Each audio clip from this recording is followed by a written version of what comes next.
thanks to the three of you guys for joining. Like I said, hopefully we'll keep it pretty brief tonight. Try to get through it as quickly as I can. I don't have a ton to show you guys, so this kind of works out nicely. And also the other sections I think are a little bit behind the point that we're at right now. So it's kind of just a good night, you know, not to have too many people and not to get too far ahead with stuff. So yeah, I'm going to go ahead and share my screen and kind of walk you guys through the expectations for the week. And then I'm going to show you a couple things with Revit in terms of the plugin I mentioned last week, Rhino inside Revit, which kind of ties the two together in a cool way. So hopefully some cool little stuff that might be useful for you as you're working through your studio projects. It'll kind of mix it up a little bit. So let's go ahead and share.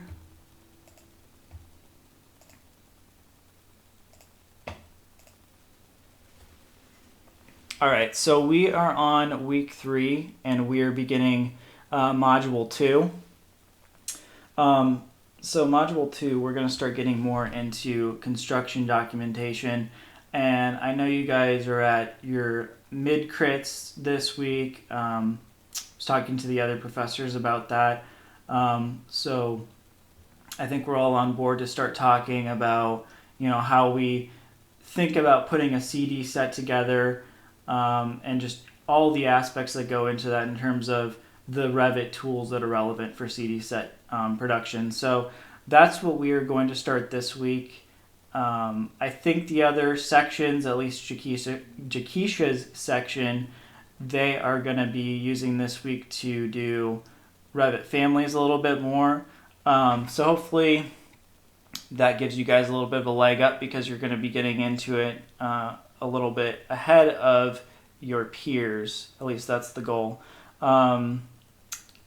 Let's go ahead and talk about kind of where we're at. So I emailed everybody yesterday about the deadline for the Lab 1 assignment, which is the Revit family. So that's going to be your shelving unit family and then the custom family, all right, based on the lecture. Like I said, that's going to be due Wednesday, and I ended up pushing that back just to give everybody a little bit more time because I figured you're probably pretty busy with it being around midterms and, you know, all the stuff that you have going on. So we're going to go till Wednesday on that. So if you're still working on it, just make sure you get it all done and submitted by Wednesday at midnight. And then quiz 1, that was due yesterday. Hopefully you're able to get in and do that. If you're having any problems with the quizzes or you need to talk to me about any issues you're having, if you weren't able to get to it, go ahead and email or text me and let me know kind of what the issue is, and we'll work through any of those problems that come up. So as for week 3, we have a handful of things we need to get through, and really it's just these 3 main things. These 2 items here, these are both things that I mentioned in the videos, and they're just the files that I uploaded, so you guys can download them and look at them on your own, aside from just watching me walk you through them in the video. So the first one that we have, that's going to go into the standards for construction document sheet numbering. All right, and I kind of go into this in depth in the video, so I'm really not going to touch on it tonight. But really, it's just going to talk about all the boring standard things that go into how we set up these documents and how we organize stuff in a real project, okay? So again, I go into detail on that, but that's all this is, just a little link to that web page. And then the other thing is an example CD set. So this is a CD set that I was a part of my senior year. It was a team of 3, and it's 27 pages. So this is the project that we did at fall of our senior year. It is a veteran affairs clinic, and and you can kind of see all the sheets that are in here, all the stuff that we had to do. But in the lecture, I kind of go into detail about the contents of this and the level that you guys will be expected to produce kind of at the position where you're at. And this was done at the senior level, so I'm not exactly sure what the expectations are going to be since you are in third year studio, but it's going to give you a taste of kind of where you're going. All right. So you're probably going to have a lot smaller of a set than this one. This is, a lot more detailed, I'm sure, than the scope of what you're going to be doing, but it's just going to give you a good idea so that nothing is kind of confusing, I guess. That was always one of the things that bothered me when I was in the program, is it seemed like they would sort of dump a requirement on you, and then you didn't really have any idea of where to go with that. They wouldn't really give you a lot of examples, I guess, and a lot of it was left up to you having to look stuff up on your own and kind of figure it out. So that's kind of why I uploaded this, just to give you a taste of, hey, this is a student project. This is going to be roughly what you're expected to produce. Okay, so hopefully you'll find that helpful as I walk through it in the video. As for the videos, we have a couple that I recorded. So the first one is going to be Introduction to CD Sets Lecture. And that's like, I think, just an 1.5-hour video-ish. So go ahead and watch that. And I kind of walk you through all the basics and stuff. One thing that you're going to want as we go ahead and go through CD sets, and let me see if I have it really quick. It's a book. I know I used to have it, see on the, oh yeah, here it is. Yours will probably look different than this, and I think you probably should have this already. Maybe not. Maybe you were required to have it for a prior course. But can you see that? Hopefully, maybe say yes in the chat if you can see it on my camera. This is Construction Drawings and Details for Interiors by W. O.D. Kilmore and Rosemary Kilmer. This is a really good book that kind of explains in really good detail how the different types of drawings that you're going to be expected to produce in a CD set, and how you go about doing it. So it's a lot of stuff about like drafting standards and kind of the symbology that goes into stuff that you'll find in a CD set. So for example, like elevation markers, and you can kind of see that a little bit here in the thumbnail. But it's just going to go into a lot of detail about all those standards and kind of, how you lay out your dimensions, how you lay out your leaders and write notes and things. So it's a really, really good resource, and I really reference it a lot for this video. So if you have that book and you want to go through it kind of as I'm explaining it, you can. But again, as you're going to be expected to produce CD sets in studio, it's just going to be a really good reference thing for you to have kind of sitting there off to the side. If they're going to ask you to produce a specific type of drawing and you don't know exactly what all goes into that or what should look like, you can just look it up in the index in that book, go right to the page and see exactly what you need to do and what kind of components go into that specific drawing. All right, so again, that's Construction Drawings and Details for Interiors. I have the second edition, and I know there's newer editions than this, but I would say even if you have the second edition, that's probably fine. I wouldn't think that the information in there would change too much from one edition to the other. It's pretty standard set in stone stuff, so as long as you have any edition of that book, you should be good. But again, that's optional. You don't need to buy it, but if you have it, it's a good resource. So that's that video. Let's go back. All right, so then the second video is going to talk about Revit template files. Excuse me. So a Revit template file is basically the file that opens up when you go in here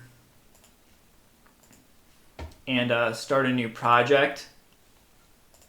So if I go here, it's going to ask me, what template file do I want to use? Okay.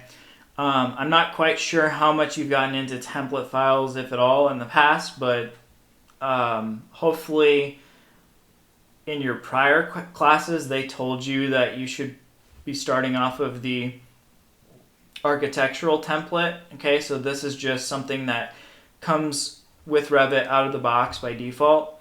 And that's the one that you should be using now for most of your stuff. Okay, it's got all like the standard wall types and everything you would really be worried about kind of built into it from the start. But in the video, I show you how we can make one that is custom tailored to interiors projects.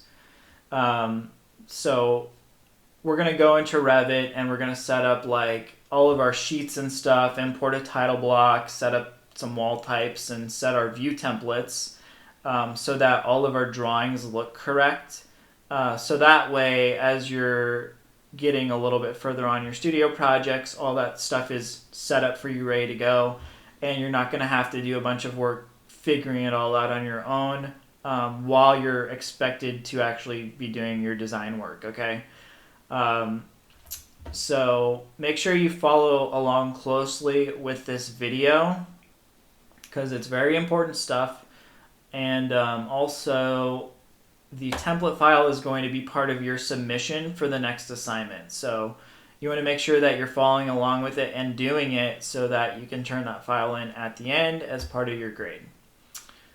And then the last thing that we have is LinkedIn learning exercises. I don't know if you are at all familiar with LinkedIn Learning already. If not, you should be, because it's a really, really good resource that you have available to you as students for free because you're students. I'll go to that just really quickly. Actually, I have a thing for it here. So basically, since you're a Kent State student, you can log in using your Kent State University account, okay? So if you just go to linkedinlearning.com and you go to the sign-in page, it'll ask you if you want to link your Kent State user ID to it, and then you just log in with those credentials. And then you get access to their full catalog of training, and basically what it is, any kind of professional topic that you're interested in, you can go on here and you can find courses for it that'll train you. And I use this like all the time when I was a student, and that really gave me a leg up and helped me to do things that some of my classmates, had no idea how to do. So I would, if I were you, rely heavily on this because it's just a really good one-stop shop for really professionally done tutorials. Okay, and they have full courses just kind of laid out for you if you want to explore a specific topic. So for example, if I were to browse here, we can go to creative as our subject. And then right here under AEC, that's architecture, engineering, construction, we have all these topics here, which is awesome. Okay. I think it sorts by new, maybe it doesn't sort by newest. But anyway, within here you can kind of explore and you can narrow it down to what you want. So maybe for us, either interior design or BIM would be good. Let's see what interior design has. So yeah, like here is a learning path, stay ahead in interior design with Revit. So if you click on that, it's going to show you a bunch of, it's going to basically set up this roadmap for you. Okay. And then within this roadmap are individual courses that you can go through. So some are longer than others, like the longest one is, almost 5 hours and the shortest is like 3 hours. But you can go through these courses and then they're going to basically give you a breakdown of all the different topics that you might be interested in. So modeling walls, and they get into all the nuts and bolts of, modeling walls, and just anything that you maybe need to brush up on. You can go through one of these courses and find the specific topic that you're looking for to help you. Okay. The ones that I like to reference are Revit Essentials, Revit Essential Training. They update these every year usually. So right now the newest one is 2023.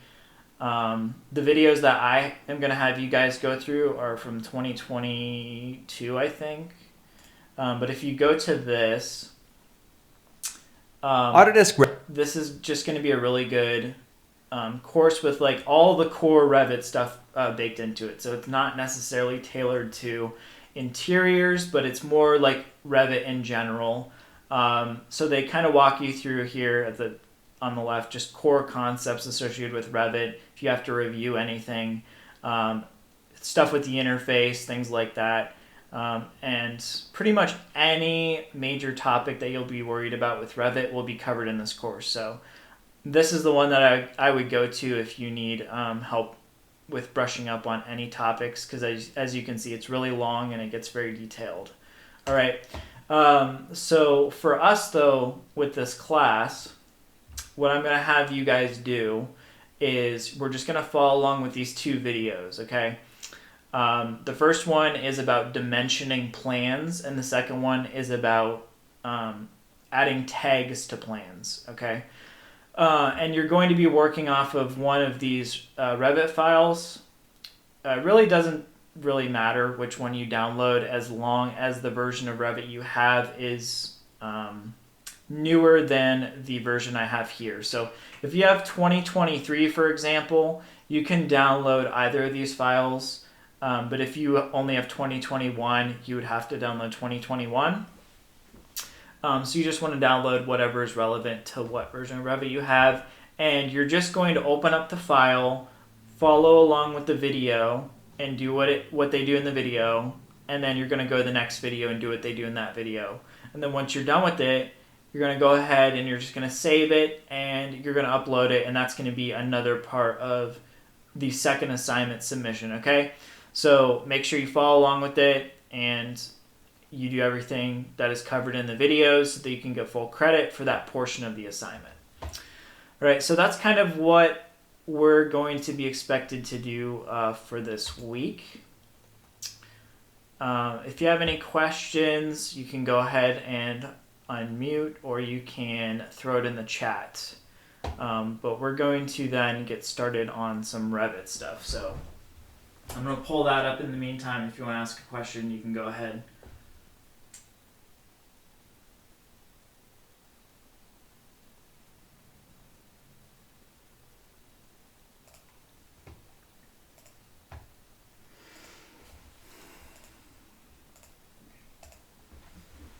All right.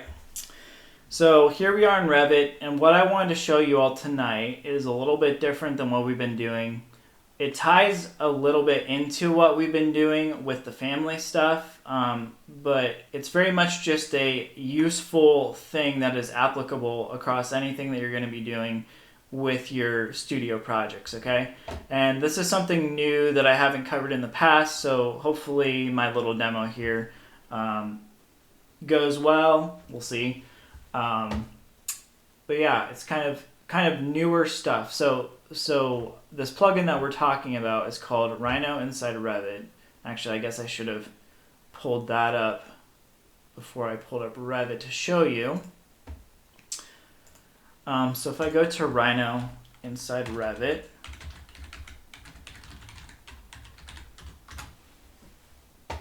this is kind of complicated stuff, but I'm going to try to boil it down to things that are relevant to what we're going to be doing.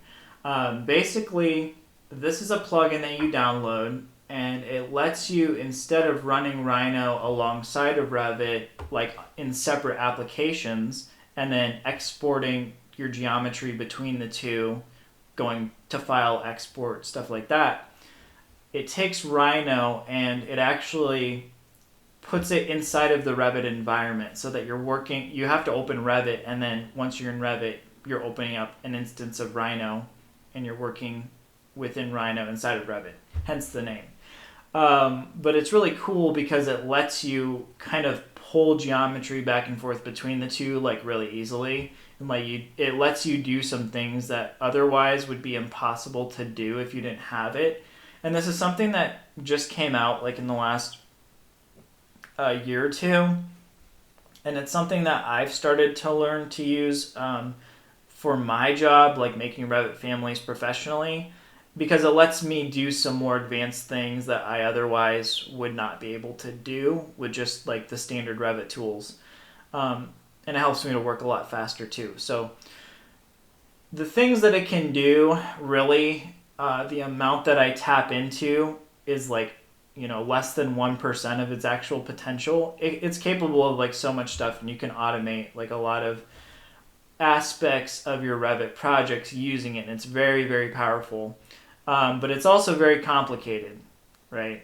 So that's why I'm saying we don't want to get too advanced with it because I don't want to overwhelm you, but I'm just going to boil it down to kind of the basic useful things that you can start getting your feet wet with to hopefully make your projects better, right? And I'm really excited to kind of cover it because up until now this year, I really haven't had the chance to get into some more advanced, newer stuff like this.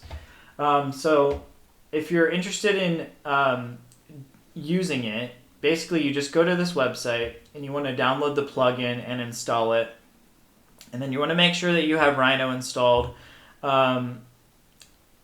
If hopefully you have a license for it. If not, you can get a student license for Rhino, and it's only like $200, I think, the last time I checked, which isn't too bad, and that'll get you a license that you can just keep, and it lets you also do commercial work. So if you get some kind of an internship and they want you to do stuff in Rhino, you can use this license that you get for it to do work that you get paid for, basically, which is really cool.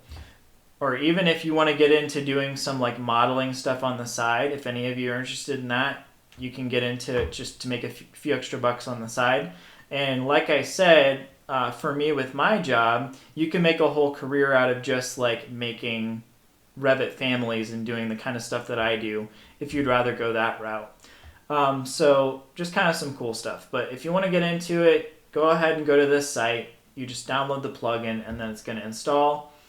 And then once we're back inside of Revit, I'm just going to go ahead and I'm going to start a new model, okay, or a new project.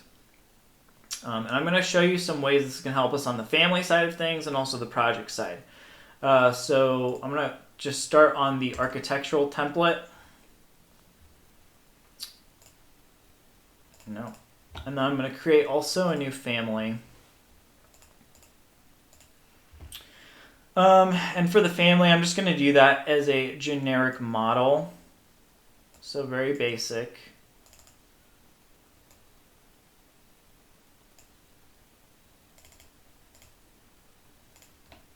Okay. So right now we have nothing in here. All right. So what I want to do is I want to go up to my ribbon up here to my tabs, and right here you can see I have Rhino inside. When I click on it, I get a few options, things that I can mess around with, but the one that I'm interested in is the one that just says Rhino. So when I click on that, you can see it opens up Rhino, but the Rhino icon doesn't show up down here because I'm actually just inside of Revit, okay, and it's kind of on top of Revit. Which is interesting. So kind of the way that the two of these work with one another is through Grasshopper. I'm sure you've heard of Grasshopper before, but maybe you haven't used it for anything. I know when I was in the ID program, I didn't really touch it at all, but all my friends who were in architecture, they used it a decent amount for their projects. Really, it's kind of a mathematical way of modeling inside of Rhino using like a node-based interface, and I'll show you what that is here in a second. But it's very parametric, so kind of what we've been doing in Revit. Everything that I've been showing you this past week has been like parametric. How can we drive the model geometry and make multiple different versions of something like a table just by typing height, width, and depth parameters into Revit so that Revit can see that and then update the model accordingly based on what we want. That's kind of the same thing with Rhino, where what you're probably used to is you're just modeling stuff, but it's not tied to any kind of constraint or parameter like we did in Revit. But that kind of brings Rhino closer to Revit in terms of like that functionality. So that's the tool that we have to use to kind of get the two of them to talk back and forth to each other. So whenever you open up your Rhino window, you want to type Grasshopper, and that's going to bring up Grasshopper. All right, and by default, the Grasshopper window, you're just going to go up here to File and then New Document, and you're just going to get a blank window like this.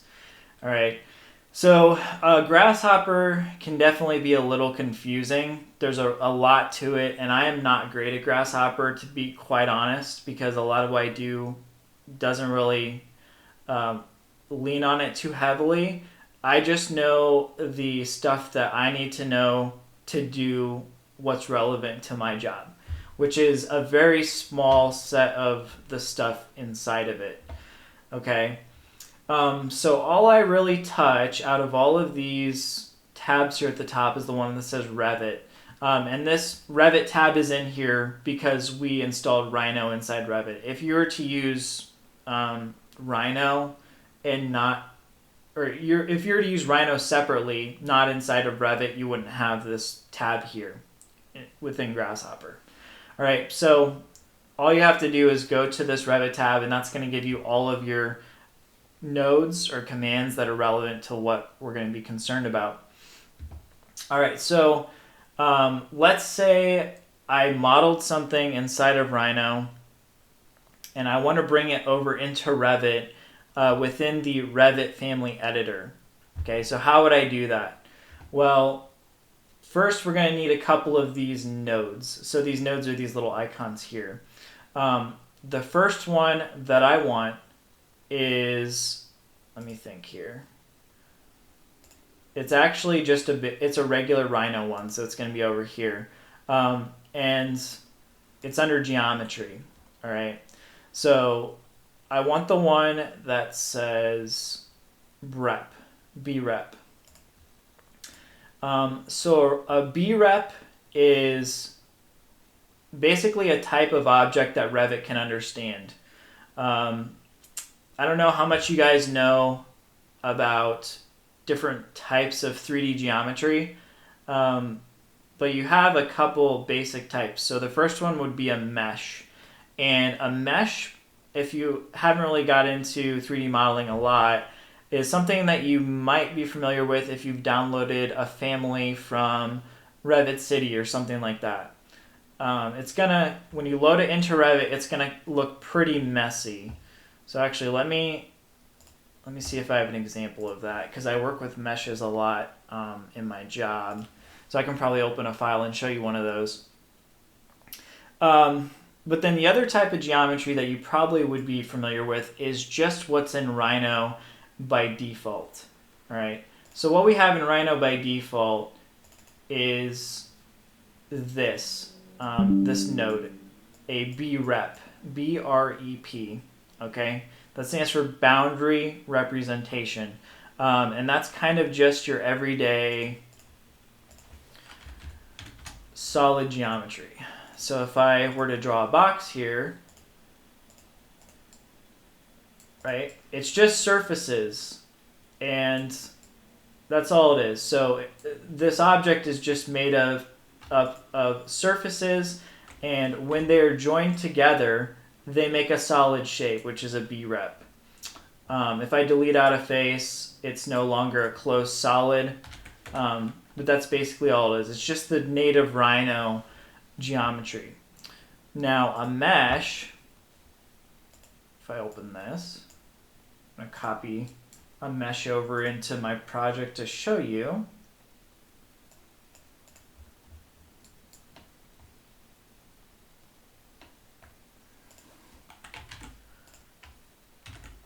So a mesh would be something like this chair seat.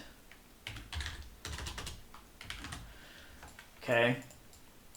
So maybe you've seen something like this before where the surface of the object is all messy looking with all these lines.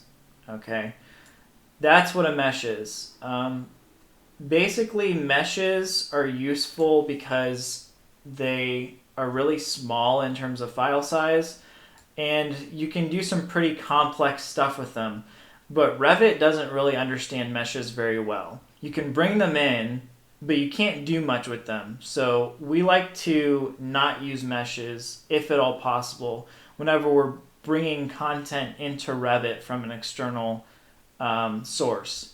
Okay, so anything like this, if you download a model from Revit City and you load it into your project and you see that it looks like this, I would recommend you stay away from it because one, you're not going to be able to edit it very well, and two, these can really screw up your project files when you load them in. So you always want to try to stay away from anything imported as much as possible, and because Revit will like get corrupt and stuff. So if you see something that looks like this, you know, you're better off trying to recreate it from scratch using something native that Revit understands a little bit better. All right, so back to my point with Grasshopper. So I'm going to bring Grasshopper back up. Okay, so the type of object that we are looking for is a brep. And another way to get this little node here to pop up is to double click and just type what you're looking for. So if I want brep, just type that and it appears right here, and I can click it and it appears. So these little squares are what are called nodes, and basically what you do within Grasshopper is you tie multiple nodes together to get Grasshopper to do a certain action that you want. Okay, so kind of confusing, but in this case we don't have to worry too much because we only need 2 nodes to get stuff from Rhino over into Revit. Okay. The other node that we need to make that happen is back here in the Revit tab under Family. So the one we want is Add Form. Okay, so I can just click on that and I can place it here. So you can see this node. It is looking for an input on the left side. That's always our input. So it's looking for a brep as the input, and the output is going to be a form within Revit. Okay? So all we have to do is we have to link the brep here to this node here. So I'm going to delete my extra one. And then all you got to do is click on the white semicircle and drag and like hold your mouse. And then you drag over to the left side of this node here and release. And then it connects the 2 of them together. Okay, so now any geometry within Rhino that I reference here is going to be understood by this node and put into Revit. Okay, so not too complicated. It's just those 2 nodes. So for example, let's say I want to make a sphere or something. So if I go back over here into my Rhino window and I type sphere,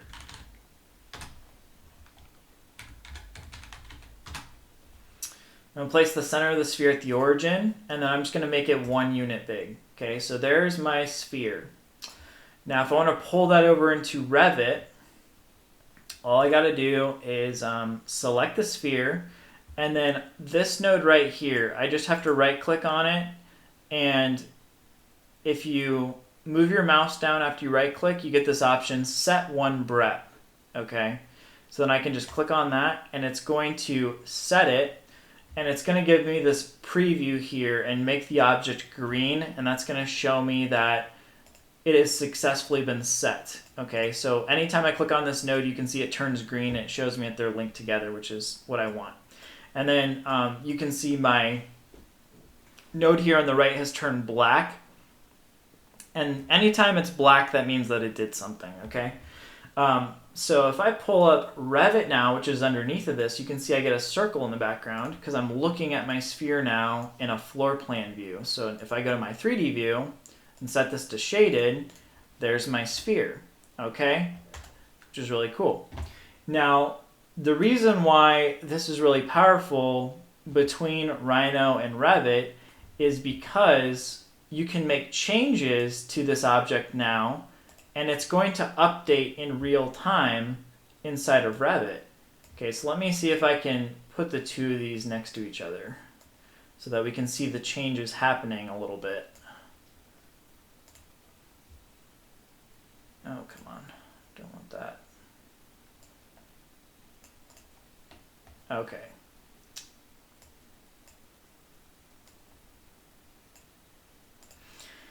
All right, so I'm going to change this to a different type of object. And this is probably going to be something that you haven't worked with in the past if you've used Rhino before. The object that I'm going to use is called a sub-D, okay? And that stands for subdivision. So the first one we had, that was a solid, that regular sphere. This one is going to be a sub-D. So up here on the top, we get these, we have our tabs for our different tool sets within Rhino. And I'm going to do this one called a sub-D sphere. And I'm going to just remake the sphere, and I'm going to make it 1 unit large again. And you can see the sphere looks similar to the one I had before, but it's a little bit different. It's got a few extra lines running through it. And the reason is a sub-D is basically a hybrid between a mesh object, which is like what I showed you before with that chair seat, right, where it's all triangulated, and a solid object, which is like what my old sphere was. So let's bring back that old sphere really quick.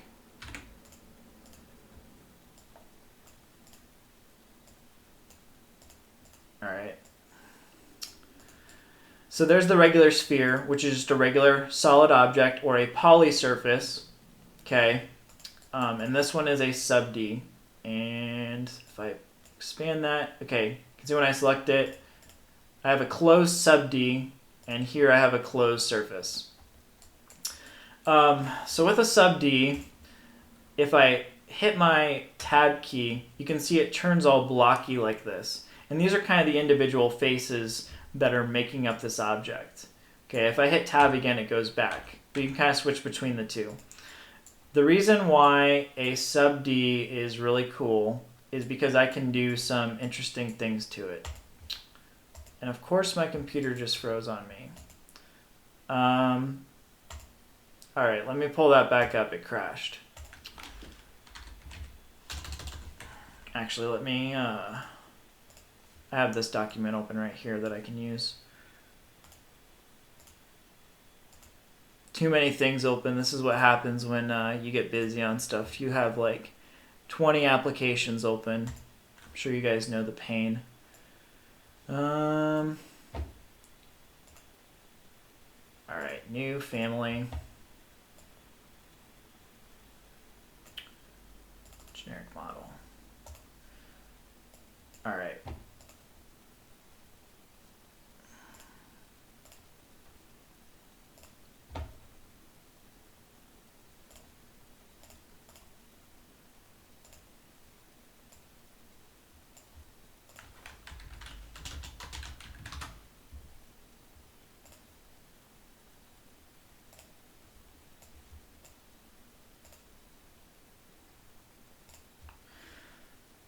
Alright, so back in Grasshopper, I'm going to make those nodes again. Rep. And add form. Okay, going to bring back my sub-D. Let's put the Rhino or the windows back.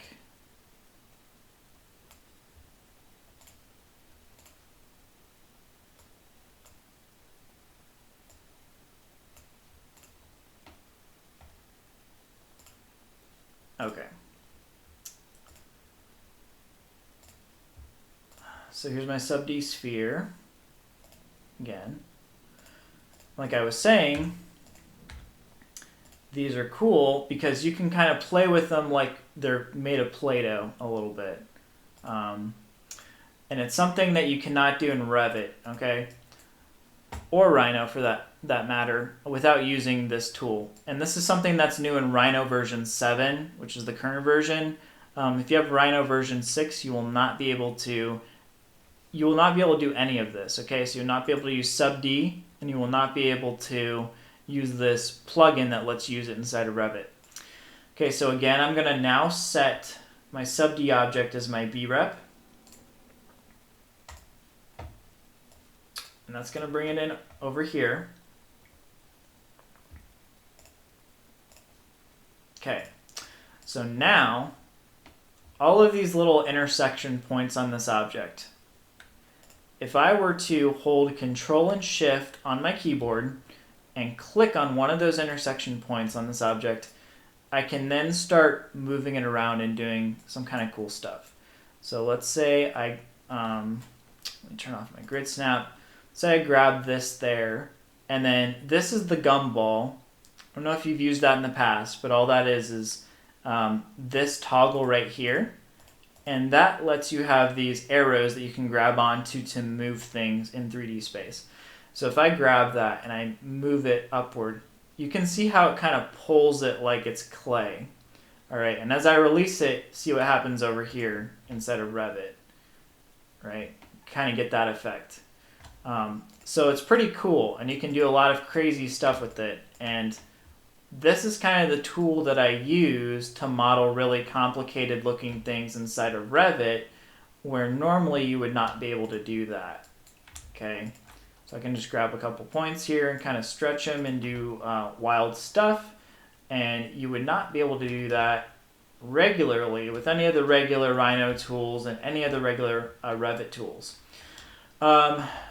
This is not going to be a crash course on the sub D tools, so I recommend, if you're interested in modeling this way and using the sub D tools, looking those up and watching a few videos on how to use them, because they're really, really cool. I just don't have enough time to get into them, but I want to show you kind of what you can do with them, right? So that's a little family example. Let's say we want to use this in some kind of a practical way for a project, okay? Oh, another thing. After you create your object and you're happy with it, you have to go up here to the Rhino Inside tab, and you have to click on Release Elements, and that's going to unlink the two. So now this is an object that is native inside of Revit, and you can do like all the regular stuff with it. Like I can assign a material parameter to it and stuff. So I could just call that like blob, right? And now if I go to my parameters and make a new material for this, let's call this blob, give it a color, right? You can see it updates the material of it, right? So you can do all the regular stuff with these objects that are brought in from Rhino like that, which is really, really cool. And it's a lot easier bringing stuff in from Rhino this way than it is the regular way, where you're kind of saving something and you're exporting it. You're going to File, Export, and then you're going to Revit and you're coming in and importing it, right? This cuts all of that out of the equation, and it lets you work between the two in a really easy way. Okay, so let's go to a more relevant, hopefully, example for you guys. So I'm going to make a new project like I did before. Okay, and I'm going to draw in a wall. And we'll do it like 20 feet long or something. Okay, so there's my wall. Actually, let's do a couple walls so you can see kind of why this is so useful. I'm just gonna make a space. Okay, there's my little space. Let's add a floor. So if I want to do a floor, I'm going to come to my architecture tab, and then I'm going to find floor. And I'm just going to do this generic 12-inch floor, and I'm going to do it around the boundary of my walls that I just made. Okay? And then the last thing I'm going to do is add in a ceiling inside of here. So let's go to ceiling. And I'm just going to do this gypsum wallboard on metal stud ceiling, automatic sketch, hover over the interior of my space and click, and it's going to draw a ceiling for me. So if I go to my 3D view, I should have my ceiling, and I can raise the height on that. Let's set this to maybe like 10 feet. And then let's set all my walls. I'm going to select all these by holding Control. I'm going to set all of these to be also 10 feet under unconnected height. All right. So now I get something like this, where I have all of my walls, I got my floor at the bottom, and I have my ceiling right here at the top. Next, let's go back to our level 1 floor plan, and I'm gonna edit the profile of this wall to kind of like cut an opening in it. So I'm gonna draw a section view facing the wall, and I'm gonna double click on the section head to go to that view. Now I'm looking at that wall. All right, so now I'm gonna hit my tab key a few times. I'm gonna find that wall right there, and I'm gonna edit the profile so I can kind of cut out some shapes in this wall. Okay, so I'm gonna make some openings. Just kind of show you how we can work around openings. So maybe I have some kind of a door opening here, a pass through to another space, let's say. Okay, so I'm going to split that. I'm going to cut this back like this. All right, so there's my little pass through. Another way you can do that is if you go to Architecture Opening, and then you set this to Wall. You can also click and drag over your wall, and you can cut openings like that, which is nice. If you didn't know, you can do that. Okay, but now I have 2 openings. And let's say I want to do some kind of like architectural feature on this wall here. All right, so the first thing I would want to do is I want to bring this over into Rhino so I can maybe make some kind of like an abstract form on this wall. So we're going to go back here, and I'm going to delete out my shape, and I'm going to bring up Grasshopper again. Okay, so there's my Grasshopper window. And we're going to need to assemble a more complex node structure to do what we want. Okay, so that's kind of what we're looking at over here. So the first thing that we need is we need a way to tell Rhino to look for specific types of Revit objects. So the first one that we're interested in is walls. Okay, so I want Rhino to locate all of the walls that I put into my Revit project and pull those in for me so that I can reference them inside of Rhino and kind of model on top of them. Okay, so we need this node right here, and this is called built-in categories. So all I have to do is go here into empty space and then type built in categories. So this one here. And then at the top of this node where it says search, if you double click, you can type in what you're looking for. So if I type in walls, I want to find the one that just says walls and then click on it. And then it gets this little check box or check mark next to it, and it tells me that that's selected and set to walls now. Okay, the next node that I need is categories as a list. Okay, so that's going to take the built-in categories node as an input, and it's going to filter it out to give me the walls that are in my my project file. So again, I'm going to double click, and I'm going to type in what was that called? Category filter. So category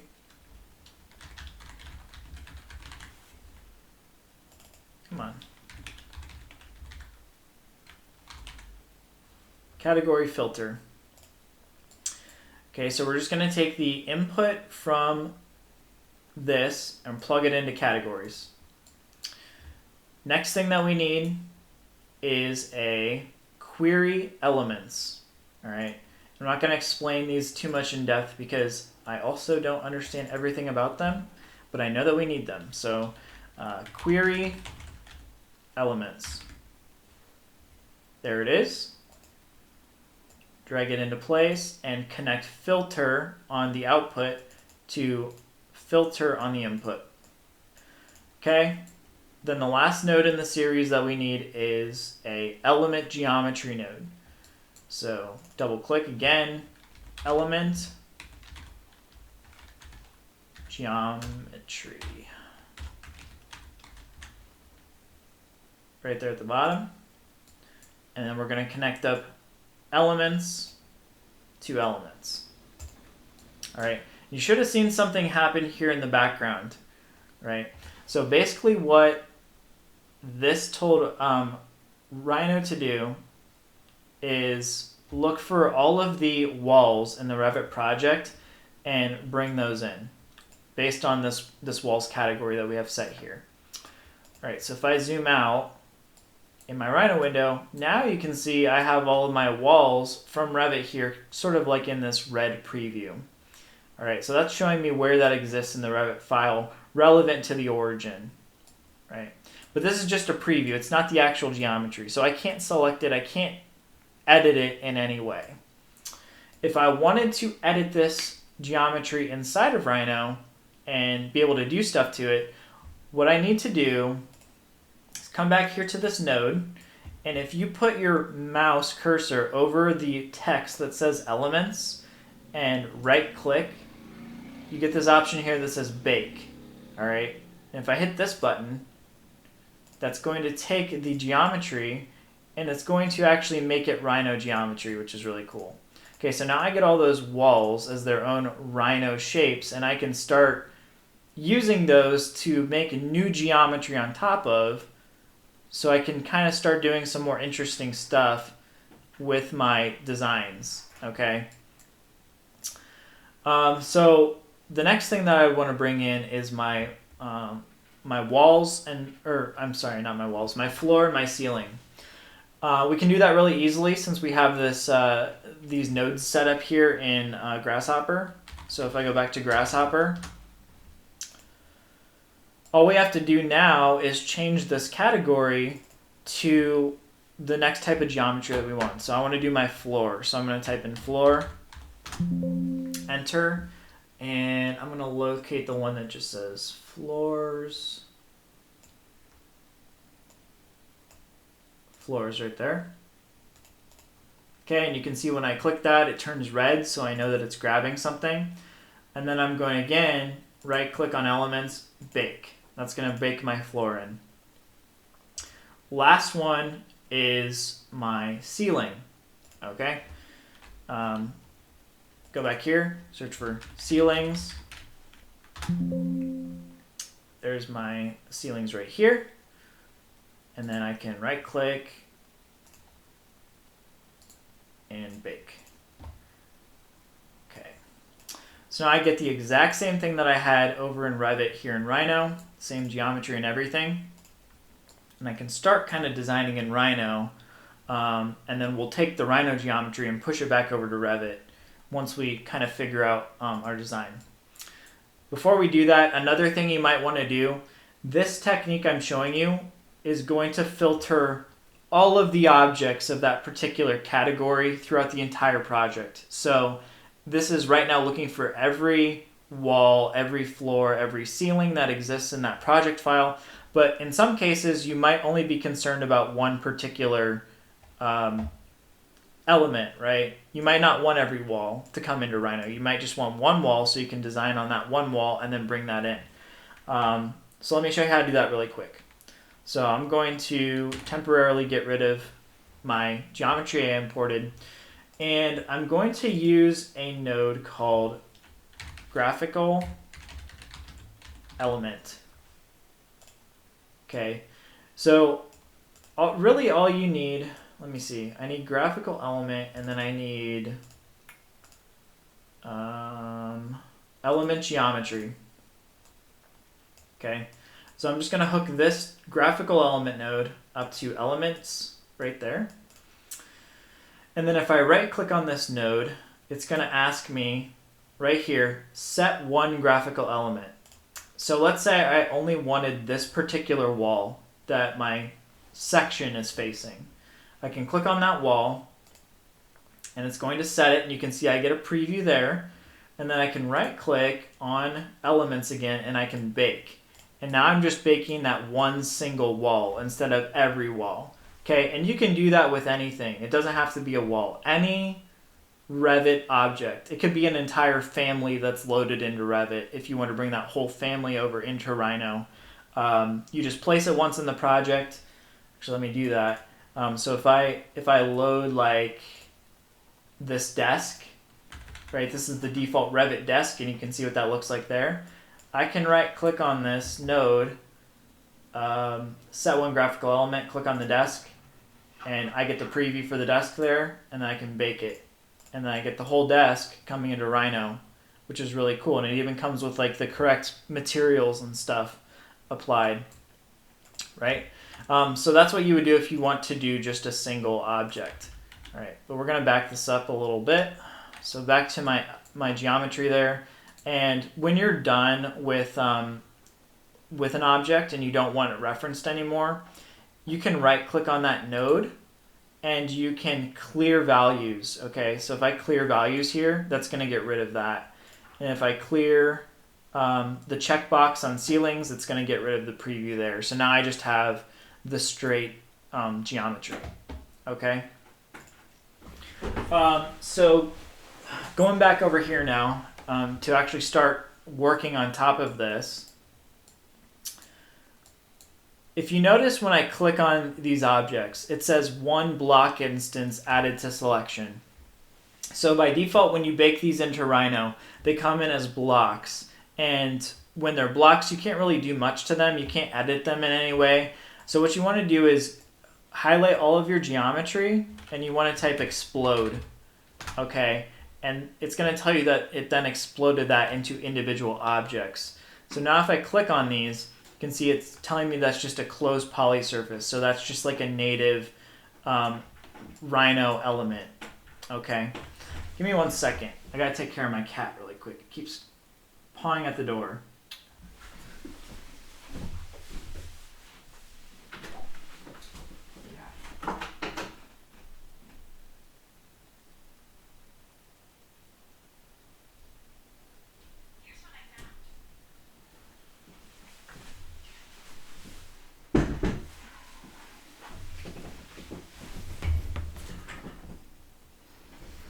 All right, the joys of teaching from home. Sorry about that. All right, so what I was saying is we have blocks by default, and then when we explode them, we can then edit those individual objects. So what I want to do is I'm thinking I want to add some kind of interesting architectural feature to this wall that I had my section pointed to in the Revit file. So I'm going to just isolate this with the isolate command. So now I just have my wall here. And now, let's say I want to add some kind of like, I don't know, curvy, weird geometric thing to this. One way I could do that is with the sub D tool that I showed you previously, right? So that we can make something that would have been impossible to make otherwise. So with sub D, if I go to a front view of this, so I see kind of an elevation. All right, so there's my elevation view. If I go up here to my sub D tools, I have this command here called create sub D plane. So I'm going to click on that, and then I'm going to draw my sub D plane from one corner of the wall to the other corner, just like this. Okay, and when I draw that, by default, it's going to draw the geometry on top of one another, but it's also going to make this kind of a rounded shape. If I hit tab, it's going to make that a perfect rectangle. okay? Which is kind of what I want to work with. And that's just a preview mode. But I'm going to put that back to where it was. And then I'm just going to isolate this shape for now. Actually, I'm going to copy that to my clipboard. The next thing that I want to do is kind of get the outline of my wall here. So I have these two openings, and I want to be able to see where these are so I can cut them out of the geometry, right? So to do that, I'm going to hold Control and Shift on my keyboard, and I'm going to click on this face, and what that does is it lets you select individual faces of a poly surface. Okay, so if you didn't do that, it would select the whole thing. If I hold Control and Shift, it's going to just select that face that I'm interested in. Now that I have that selected, I use the command called dupe border, and that's going to duplicate the border and make it lines. Okay, so now you can see when I run that command, I just get line work running around that makes up the geometry of that face. Okay, so now I'm going to isolate that line work. Okay, so now it's just the line work, and then I'm going to paste my sub D back in on top of it so I can kind of see what I'm working with here. All right, so now that I have that, let's start adding in some kind of like 3D undulations to this to get something that looks a little bit interesting. So this is where I'm saying with sub D gets a little bit complicated, the way that it works, so you might want to watch a few videos on it. I just want to give you a taste of it though. So to start editing sub D objects, right? By default on a plane, we only get one point here that we can kind of push in and out to start making the shape three-dimensional. Okay? That's not enough, right? We don't just want one little point there that we can modify. We want a bunch of points. So what we have to do is add more points to this. And the way I'm going to do that is with a little tool up here. If I can, it's this one right here. So it says Insert Sub D Edge Loop. All right.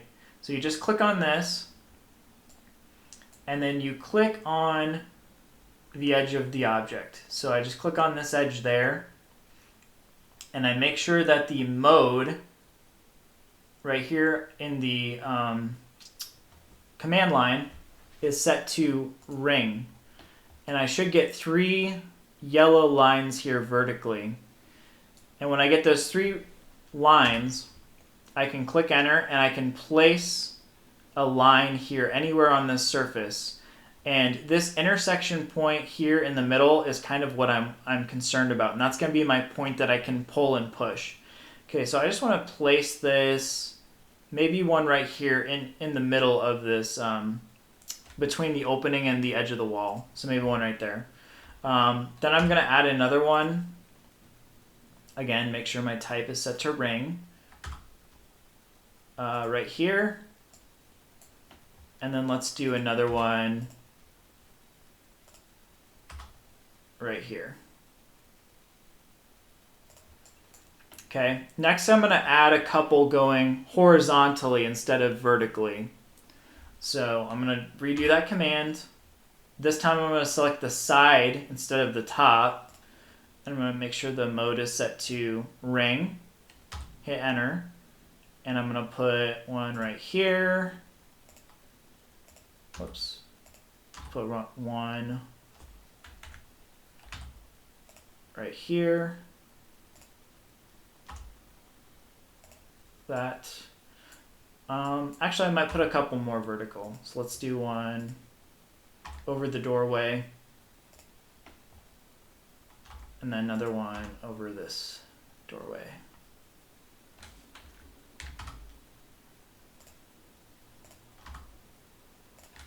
Okay. Now you can see I get a bunch of these grid points that I can start pushing and pulling around. Okay, so all I have to do, if I switch back to my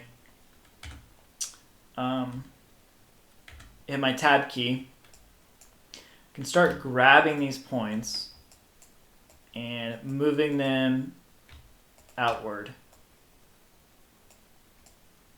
with my gumball. So I just hold Control and Shift, I click on an intersection, and I use my gumball to move it outward. Okay, and we can start to do some kind of interesting stuff, right, that you would not otherwise be able to do in Revit or Rhino by itself.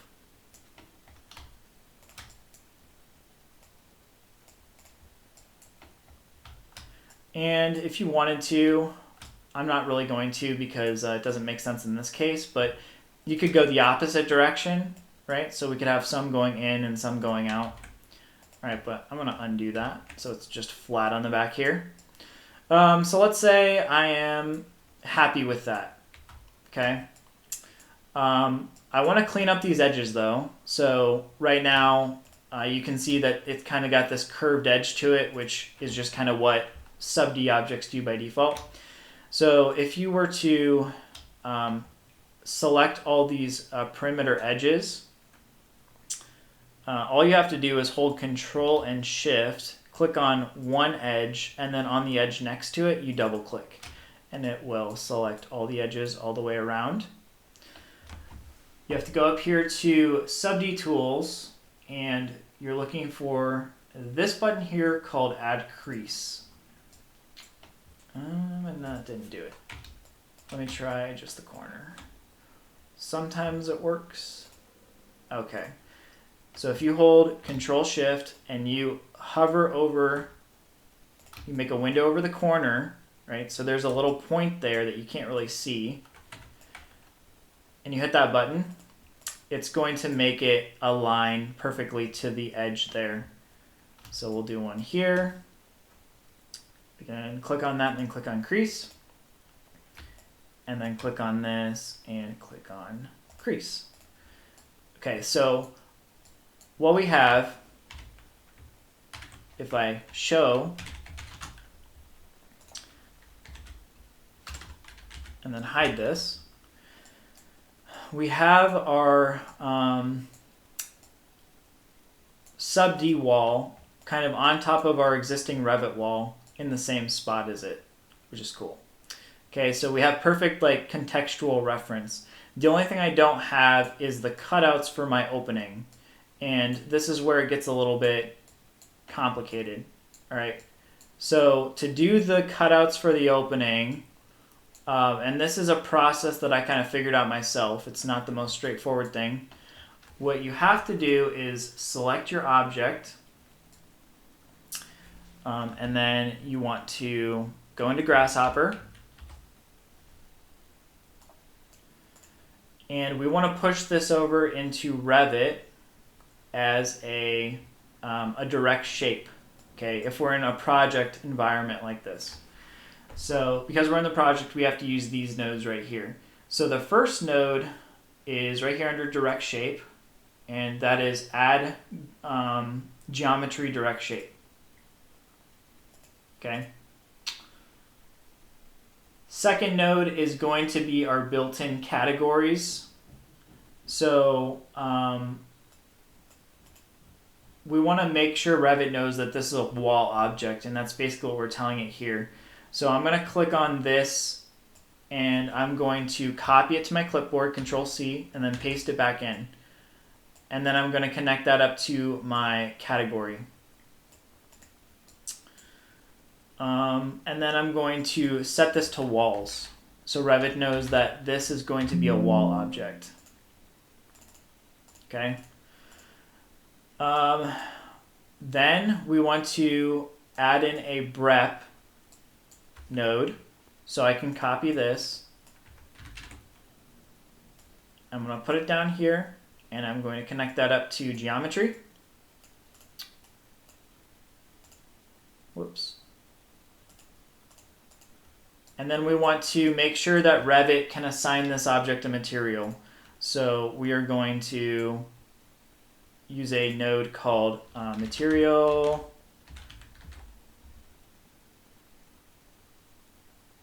Right here, I think. No, it's not that one. What is this one? Add material. So we want add material.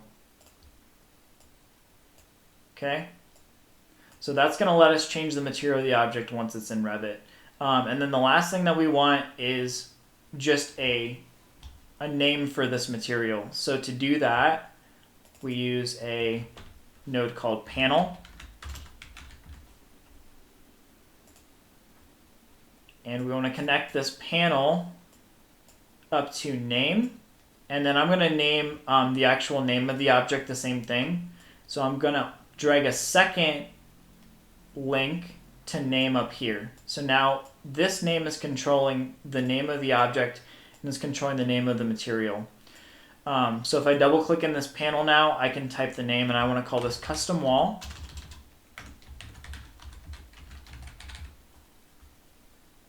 Okay. And now the last thing that we have to do is set our sub-D object here as the brep. So if I right click on brep, I can go to set one brep. And over here on Revit, you should see that we get that shape coming in. Okay. So let's go to a 3D view and let's hide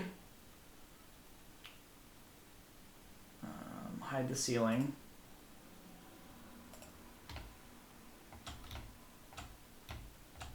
Okay, so there you can kind of see my object that's coming in. It looks a little bit weird, but we'll fix it. So down here on the corner, you can kind of see that part of it's missing. That usually means that you have a point that it doesn't like and you need to fix it. So I need to come in down here on this corner and kind of drag that in, and it'll fix it like that. Okay, so now that that object is in here, I want to bake it into Revit so that it's a Revit native element. And all I got to do for that, again, is select it, go up to my Rhino Inside Revit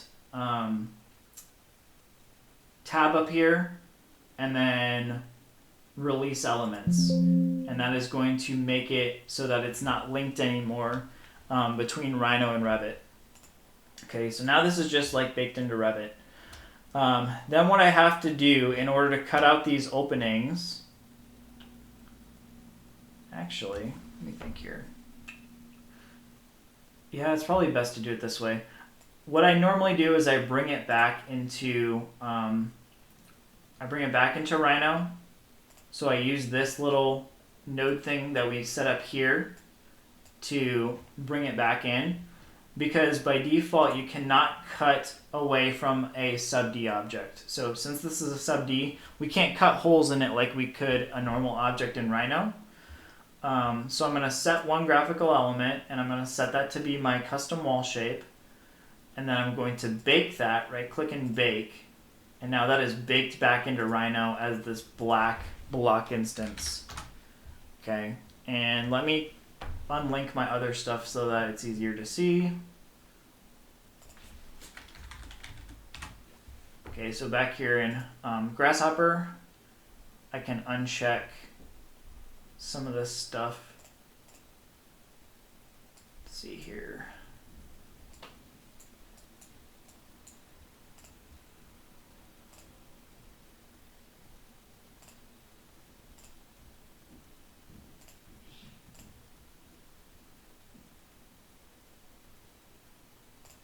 There we go. So now there's just my object back here in Rhino. And I'm going to cut my shapes out of it, and I'm going to make it a full solid object. So I'm going to show to get my walls back. And yes, this is what I want here. I don't want the regular sub-D, so I'm going to hide this.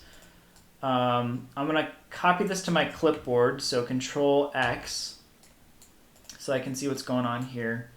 And I really want just this line work here, so I'm going to select it and then isolate, and then paste, Control V, to get this back. Okay, so again, this is coming in as a block, so I have to explode it. And now it's telling me this is just a open poly surface. And anytime I have a poly surface, I can cut away from it with just the regular Rhino tools. So if I select this line work and I drag it kind of back in space, I can then extrude this out by clicking on it, and then this little green circle here, if I click and hold and drag on that, and I drag it to the right, it's going to make a solid extrusion that I can use to cut away from my custom wall shape, okay? So what I want to do here is I want to use the command trim. So I'm going to select this as my trim object. I'm going to type trim, and I'm going to select the pieces in the opening I don't want. Okay, so right there and right there. Perfect. Then I can just get rid of this, so delete. And then I can use show. Again, hide this stuff I don't want. And you can see now I can see through this. The only thing that I want now in this case is I want this to be a solid object, okay? So to make this a solid object, I'm going to isolate just my custom shape and then the wall behind it. Okay, so you can kind of see what's going on here. It's not solid. So I'm going to use the existing wall geometry to kind of make it solid. Okay, so again, I'm going to copy this to my clipboard, Control X, just to hide it temporarily. And then using Control and Shift, I'm going to select all the faces of this wall that I want to get rid of. So I'm going to select this face and delete it, and I'm just going to go around and select all these other faces and delete them. Okay, so get rid of that, get rid of that, get rid of that, get rid of that, get rid of this, and then this here, and then that there. Okay, and then I'm going to use Control V to paste back in. All right, so now that we have this, it's pretty simple. All I have to do is duplicate border again. So I'm going to select that face, type dupe border. And then I can use that same trick where I extrude with the green right there to extrude a piece out like this. And now we're just going to use the black custom wall to trim away this excess. Okay, so trim, and then I kind of go to a side view to do this, and I can just draw a window that intersects with this outer part right here. And that's going to cut all that away. And now I have a really cool custom wall, and I can join this together. Okay, and it tells me that it has joined that into one closed poly surface, which is exactly what I want, which is perfect. I'm going to change the color of this. Let's see here, so that I can see it better.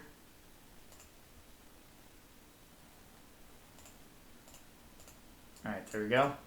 Now that that is a solid object, I can then bring up Grasshopper again, and I can link it back into my Brep node. So right click, set one Brep, click on this. Then over here, back in Revit, I can get rid of the original. See, custom wall.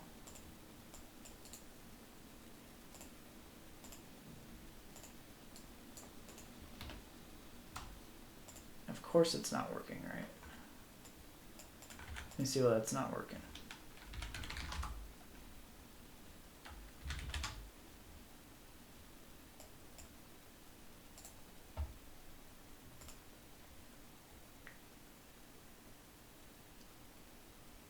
Current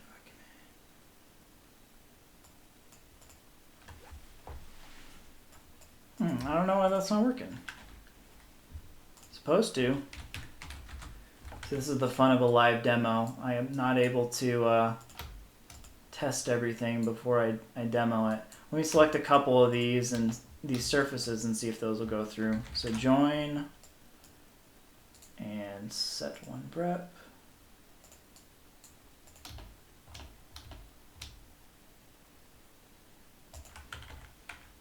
That's weird. I don't know why that's not working.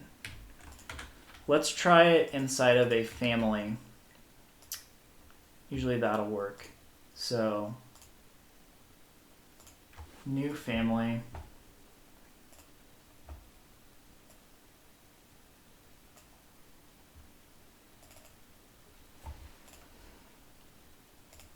All right, for a family, if I want to load this into a family, I have to use these nodes up here. So let's go set one brep. There it is.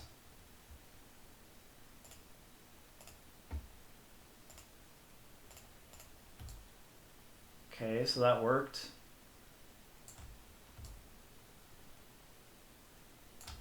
Yeah, I don't know why it wouldn't work for the project.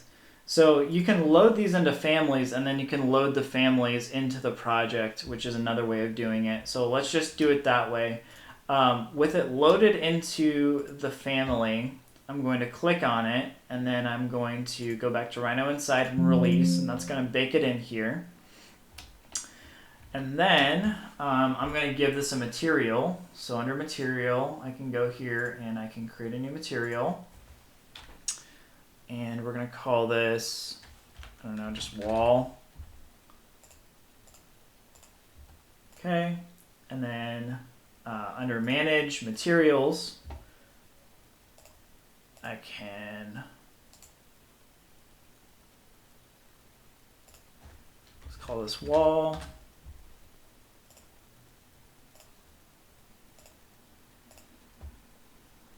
Just to confirm that it works.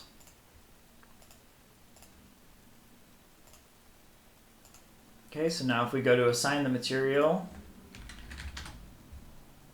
it should turn green like that, yep. Then I can load this into my project.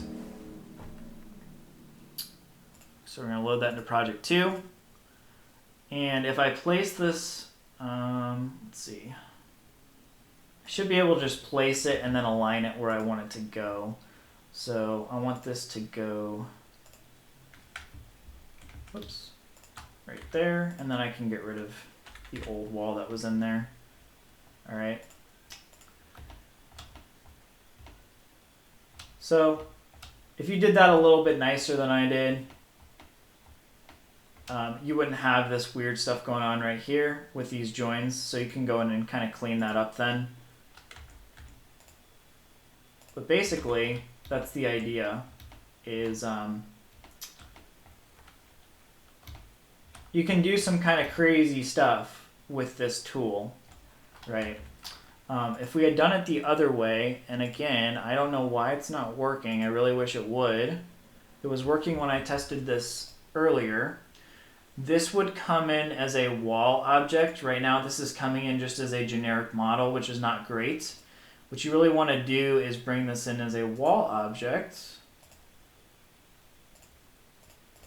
Man, I really wish I could get this. If it comes in as a wall, basically what you can do is join this up to other walls, and you can control it with your visibility and stuff like you would normally. So like if you were to go here to your visibility graphics and hide all of your walls, it would hide with the other walls. So right now there's no walls showing because I hid them all. So that's kind of the idea, is anytime you're making something, you want to be conscious of the category that it technically is in Revit, and you want to bring it into Revit as that category so that it works in a predictable way. But yeah, I'm not sure why that's not working. If I can get it working, I think maybe I'll give you guys a little update and I'll let you know what was going on with it. Maybe like next week or something at the start of class. But yeah, that's basically what I wanted to show you today, is kind of how you can start using this and do some interesting stuff. And it's a little bit complicated, but it's not, too crazy once you kind of get the hang of it. It's definitely a lot easier to bring stuff into a family file like I did here. right? So I brought that all into a family. And the geometry, to bring it into a family, is just 2 nodes. So it's a lot easier. So if you're doing something like some custom piece of furniture and you're trying to get that from Rhino over into Revit really easily, it's really simple to do it. Really quick, I'll just show you an example of like one of the more complicated families that I built for my job to kind of give you an idea of what you can do with it.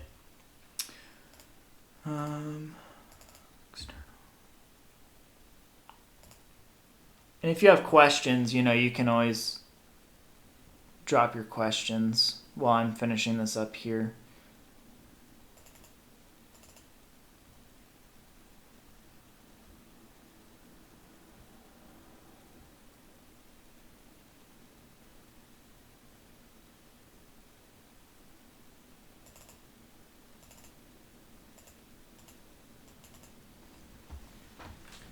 All right, so this is a lounge chair that I built for a client. And you can kind of see the level of detail that you can get by using this method. Okay, so this was all built using that sub D geometry, like I did the wall with. And you can get some really nice, like, organic, detailed stuff that you would not be able to build in Revit natively. Okay, so that's the kind of idea, and that's what I use this for on a daily basis, is when somebody has something that looks like that, and they're like, how do I build that in Revit? This is really the only way to do it, to bring it in to where it's like a native object that you can assign materials and stuff to. Otherwise, it's pretty impossible, okay? So you can kind of see the possibilities that you can get out of this tool. It's pretty cool, and it's actually a lot of fun to use once you get used to it. There's just a small bit of a learning curve to it, but hopefully my little demo here, of course it had to not go smooth there at the end, but hopefully it gave you a little taste of what this can do and didn't scare you off too much. And as always, hopefully you go back and you rewatch this video and kind of, get the fundamentals down, and then take some of the concepts and find ways that you can apply it to your own project. There's some kind of special detail or feature that you want to build in to your project. You could use this to kind of take it to the next step and do something maybe that other people aren't doing, right? So just another tool for your toolbox that I wanted to make you all aware of. This is something that's newer. It's a little bit more cutting edge. And if you use it, you'll probably want to be one of the only people in the program or in the college that are using it, hopefully. So that'll do it for tonight. Getting out of here about 45 minutes early. You don't have any events on your calendar. Of course, my watch has to start talking to me. If you have any questions, go ahead and stick around and ask them. If not, you can always email me, and good luck with the stuff this week, and we will meet back here again next week. All right, so take care, have a good week, guys, and I will see you next week.